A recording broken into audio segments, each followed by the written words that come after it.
বিগত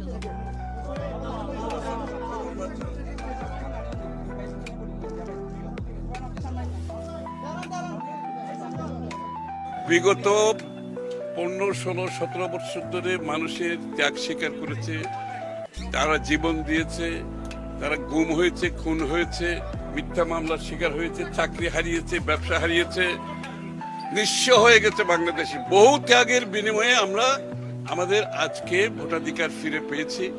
বাংলাদেশের মানুষ অধীর আগ্রহে অপেক্ষা করছে তার ভোটাধিকার প্রয়োগ করে তার নির্বাচিত প্রতিনিধির মাধ্যমে নির্বাচিত সংসদ করবে, নির্বাচিত সরকার করবে, যেই সরকার জনগণের কাছে, যেই সংসদ জনগণের কাছে দায়বদ্ধ থাকবে। বাংলাদেশের মানুষ তার মালিকানা ফিরে পেয়েছে। এটা আজকে আনন্দের দিন। আমরা আজকে গণতন্ত্রের দিকে যাচ্ছি, গণতান্ত্রিক অর্ডার ফিরে পাওয়ার দিকে যাচ্ছি। সুতরাং এই আনন্দ আজকে সকলের।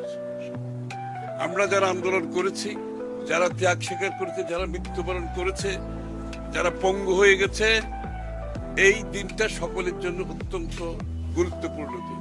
সুতরাং এটাকে সামনে রেখে আমরা গণতন্ত্রের পথে যাত্রা যে করেছি, আল্লাহর কাছে আমরা চাইবো যেটা আমরা একটা সফল হতে পারি। বাংলাদেশ যাতে আবার গণতন্ত্রের পথে ফিরে আসে, বাংলাদেশের মানুষ তার মালিকানা ফিরে পায়, এটার জন্য বহু ত্যাগ স্বীকার করা হয়েছে। এটাকে আমরা বৃথা যেতে দিতে পারি।